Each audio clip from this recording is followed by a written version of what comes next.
Hello everyone, and welcome to Emotional Grit, the podcast where you can learn about the power of perspective and the science that fuels us. My guest today is Tracy Murray. We met about 20 years ago, and I'm very grateful to have her here today. So please feel free to like and subscribe to this episode on my YouTube channel, which is called Emotional Grit as well. Today's topic is how she's faced a health condition where she views the actual symptoms of it more as challenges as opposed to obstacles. In doing so, this promotes a mindset of emotional grit and one of unconditional love. So, Tracy, if you could please take us back to when you and I met about 20 years ago, just kind of the whole process of you and your husband wanting to adopt and just what all that entailed. Sure. Back in about 2005, we decided that we were going to go through the adoption process to build a family. And so with that, we went through many days of classes, full-on days of classes that we had to take in order for us to actually even be considered to be an adoptive parent through the agency that we were working with. Stacks and stacks upon paperwork that needed to be done as well, and then also meeting with a social worker, house and home interviews and inspections almost.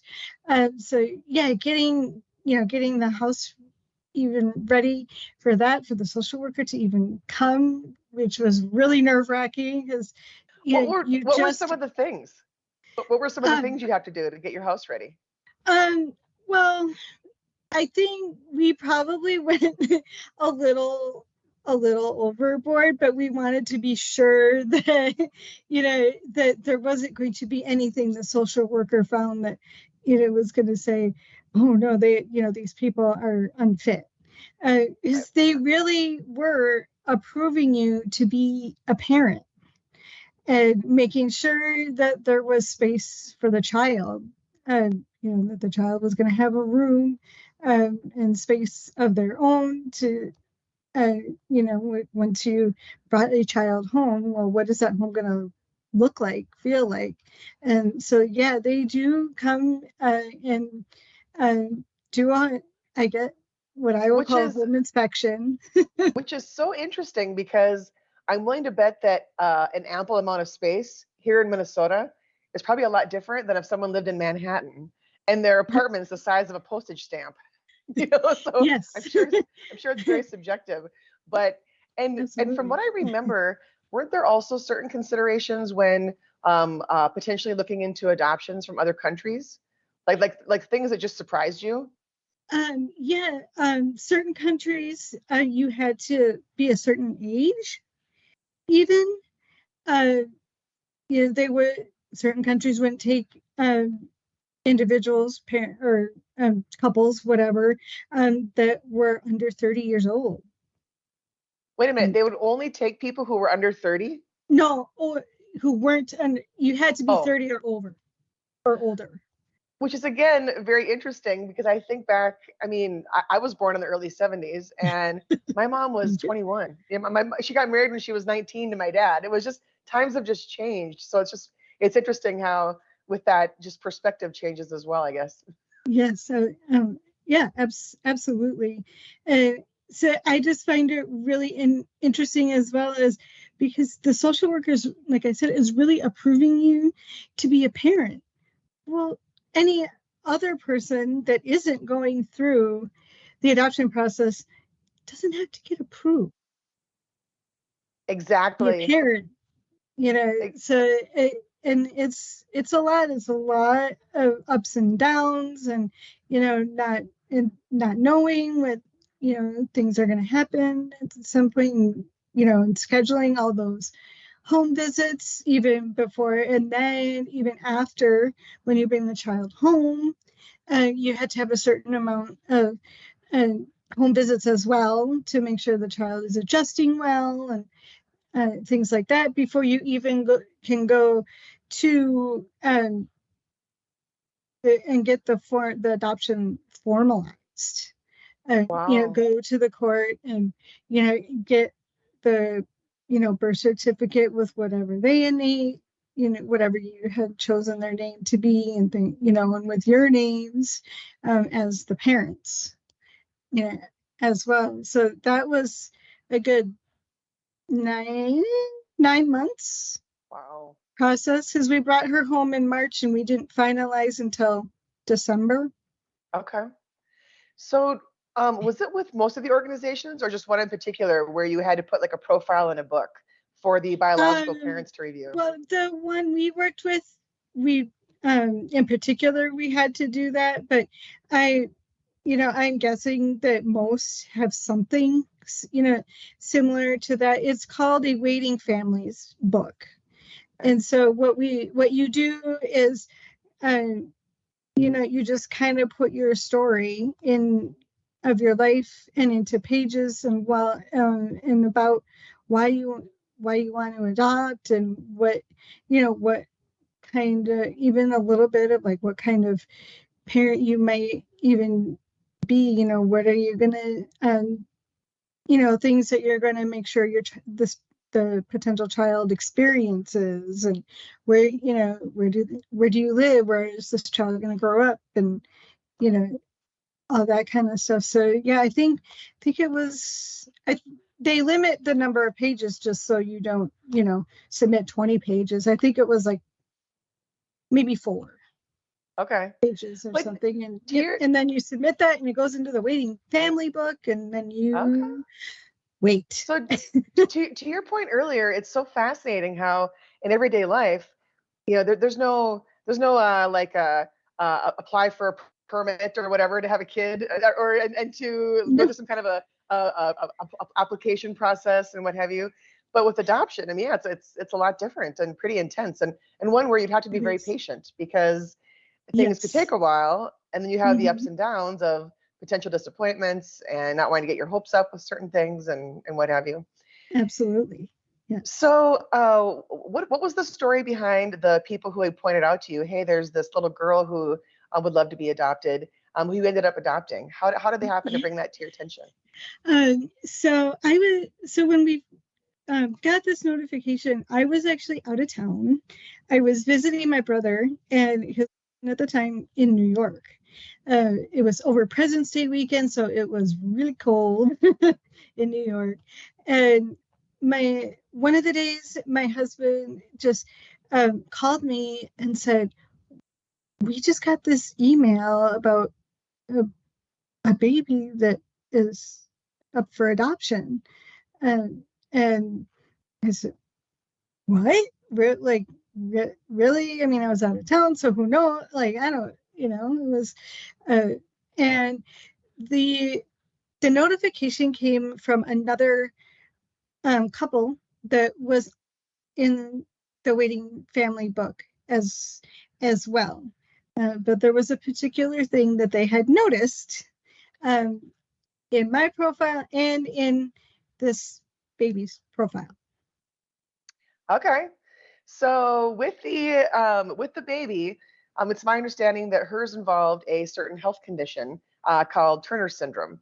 And could you Yep, explain for the listeners just what some of the symptoms are of Turner syndrome and some of the things that you knew that she would experience?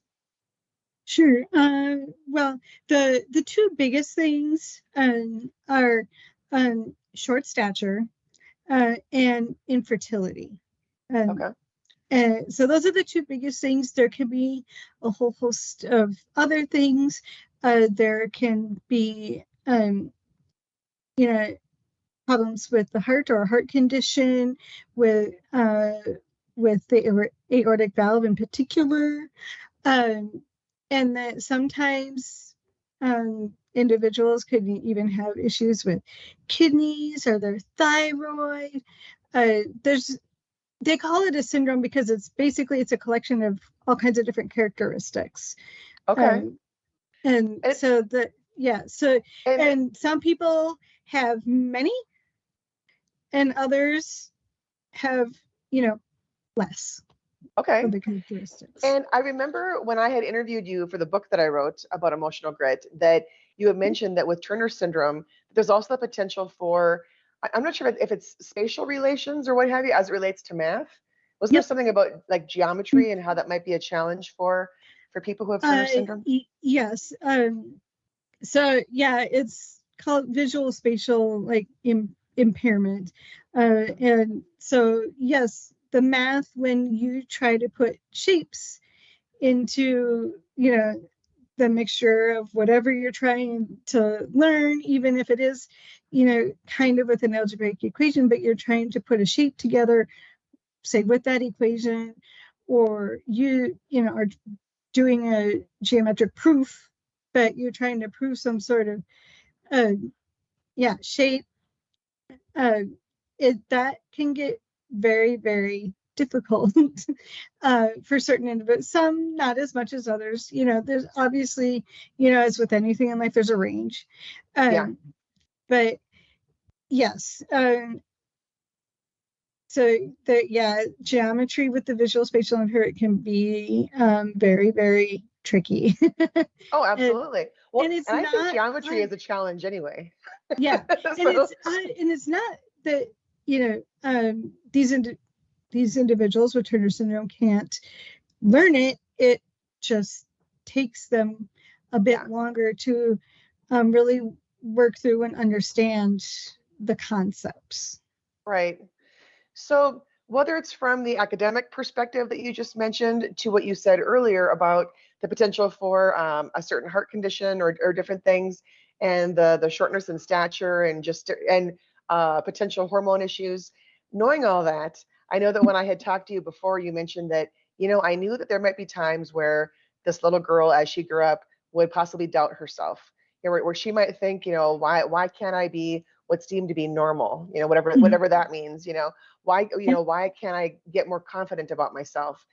And when I had asked how you knew that she would know those things, it's because you yourself have Turner syndrome.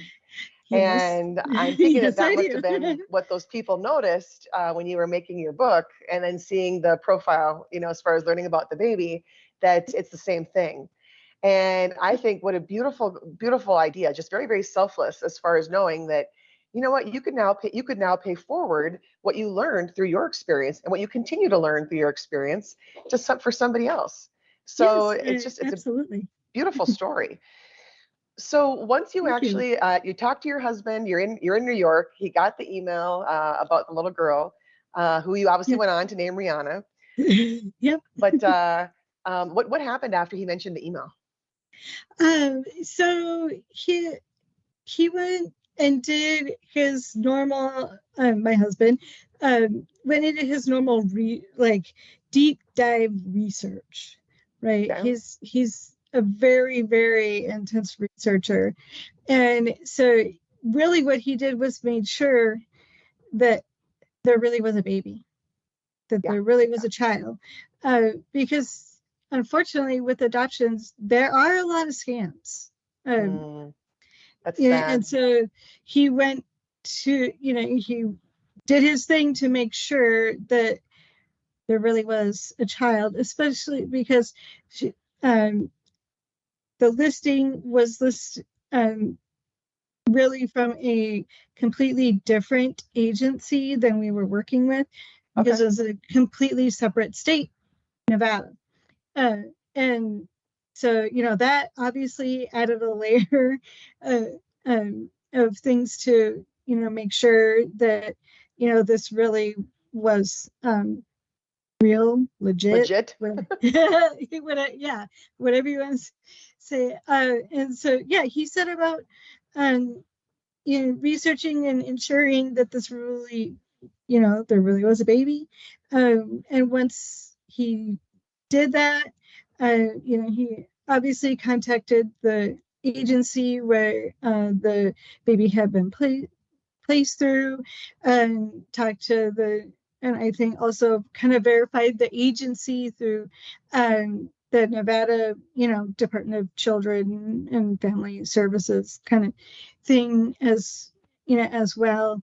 Again, just making sure this really was, a legitimate thing, and we weren't going, getting, taken per se. Right, right, right. uh, and then 3 weeks later, we were in Nevada, outside of Las Vegas, with her Wow. being placed in our arms. So, What was it like? Just how would you describe that overall feeling when she was placed in your arms? oh, overwhelming. Like I wanted to bawl. Hmm. I did. I wanted to cry because she was so beautiful and she was fine, and she was ours. Hmm. Yeah, that it was just an amazing feeling. So her full name is Rihanna Jade, correct? Yep. I'm trying to remember what is the meaning again behind her name. Well, there's a couple different meanings. Um, so my favorite song is Fleetwood Mac's Rhiannon. Ah, cool. uh, so I've loved it, for as long as I can remember. And Rihanna is a derivative of that. It's a Celtic name. Jade is our favorite stone, Okay. and so that's where the middle name came in. If you ask my husband, it's a little different story, as there was an actress with that name in a certain movie that he really, really Oh, liked. all Is right. one of his favorite movies. She was an actress in there, so that's kind of where he came up with it. But then we kind of got the origin of of the actual name, and the yeah, and so then it kind of, oh yeah, that's a derivative of Rhiannon, which is, again, my absolute favorite song. Right, right. Now I'm gonna have it in my head now because I like that song too. But how old is Rihanna now? She is 16 and a half. That's crazy. But we're not that much older, right? Than when you and I first met. Yeah. No, But no. of course not. Yeah. But what are some of the highlights that you would say over the last 16 years, 16 plus years now, of different ways where you have been able to be very relatable if she's experiencing something, or whether it be at a Sure. doctor appointment or just everyday life, where you've been able to help in that regard. Right. First, it was me when she had to start taking growth hormone. Mm. So I to get some more height, um, which worked beautifully for her. Not quite as much for me, but hey, it was still, yeah, that was 30 some years ago now. So, Right, things have changed. But I'm trying to remember how tall are you? I don't recall. I'm like 4'8". Okay, okay. And So how tall is she? yeah, she's just over 5'3". Okay, okay. So yeah, so she just passed grandma. So she was very, very happy about that when she became taller than grandma. Cool, cool, cool. Yes, so that made her very happy. So yeah, when she had to start taking the growth hormone, and those are injections, uh, every once a day, uh, mainly in the legs, like Okay, your big, like, thigh muscles, okay. um, and so I was able to tell her, really about my experience of doing my own growth hormone shots.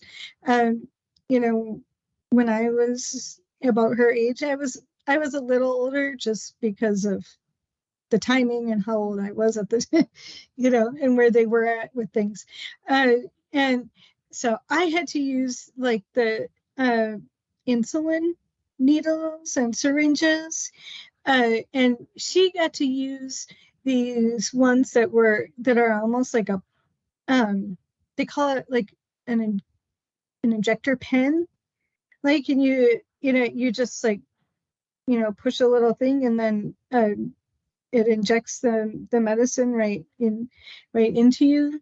Okay. Uh, so that was really nice because that made it like a lot easier than trying to actually sit there and poke a hole in I even could an say that. insulin needle, which is small and thin, but still. Right. So I was able to tell her, well, hey, these are easier than what mom had what mom had to do. So that helped. And then when she had to start taking the other hormones, because the thing is that our body doesn't, because of the condition, our body doesn't make certain hormones, the growth Okay. hormone being one, and then the couple others are the female hormones. Okay. Uh, so eventually you have to do what they call hormone replacement Okay. therapy when you know, get to be that age, right? Yes, yes, yes. uh, Yes. and so, that was another time where I could help her and explain to her as far as, what the medication is and what it's going to do and why we need to take it. And mainly is because our body doesn't make it. And so it needs it on some level. And so this is why we have to do this. So when you can provide that background and an explanation and, real world experience of, hey, yeah, look, mom is still taking her hormones Exactly. every day. Exactly. Yeah. Well, and So I think that when people can know the why behind the what and have a greater context, it gives you yes, more of a sense of control as opposed to being consumed by the unknown. right. So Yeah. that's a big thing. Yeah.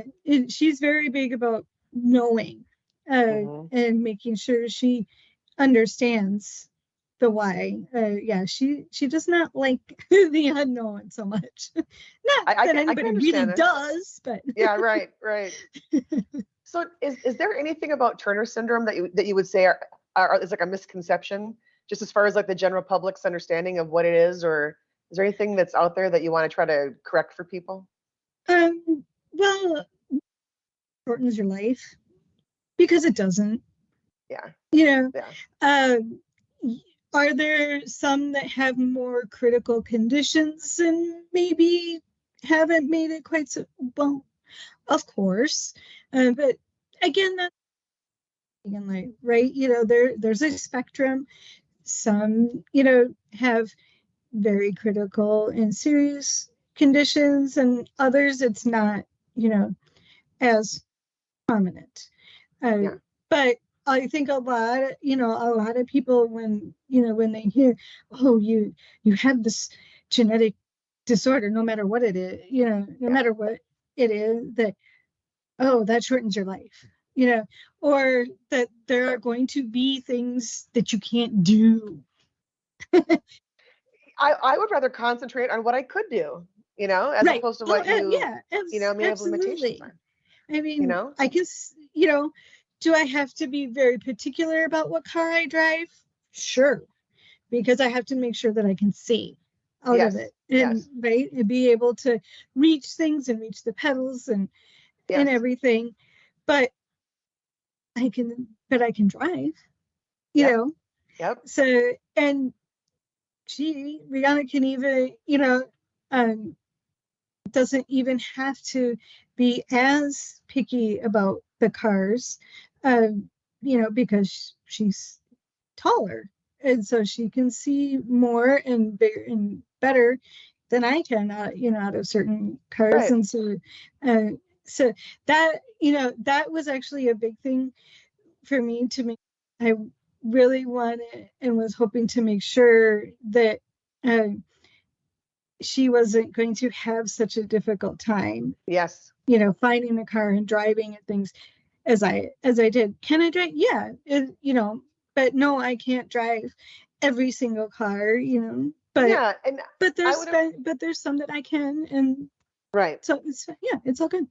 And the same can be said for people who are incredibly tall. Think about like NBA players. They can only Yeah, drive certain vehicles because they're too big to sit in the cab of the yeah, car. So it's it's so like it's the complete opposite. Yeah. there are different things that are out there. But so circling back to the adoption, it was an open adoption, correct? Is there something where Yes, how has that worked?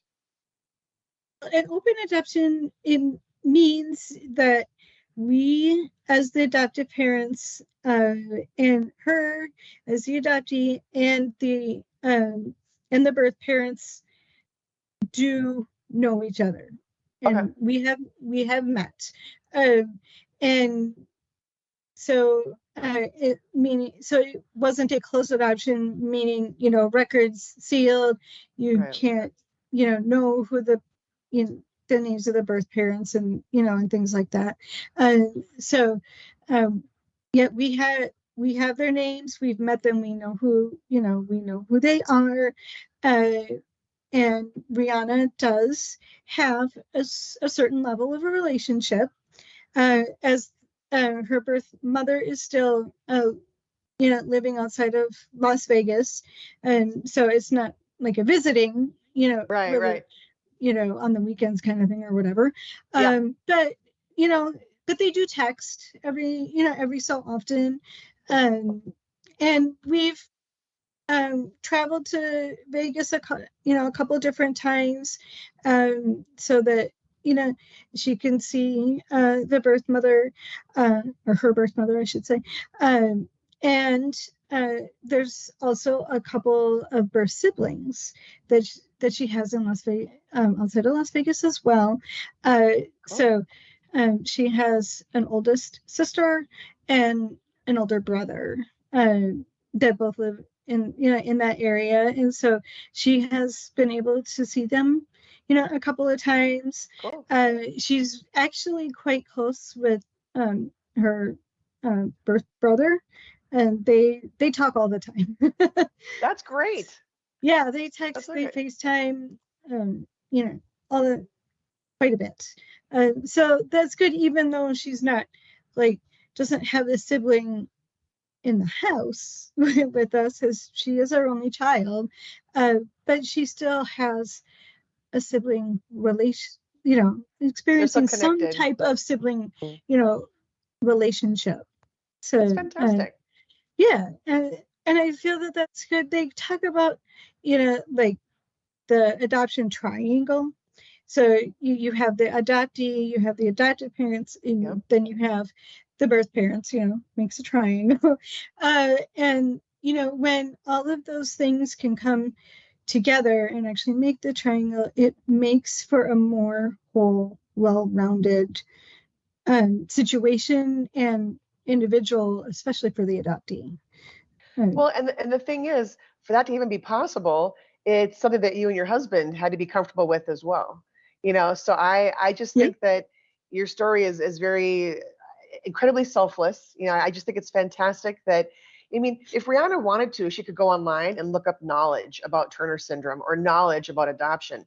But the wisdom that has come, because I think wisdom is different from knowledge, the wisdom Yeah, that you've been able to absolutely. provide is just fantastic. It's going to make her feel more comfortable to take chances in life or perhaps adapt to new normals or different things like that. And you've laid the Great. foundation for that. So I think that's just fantastic.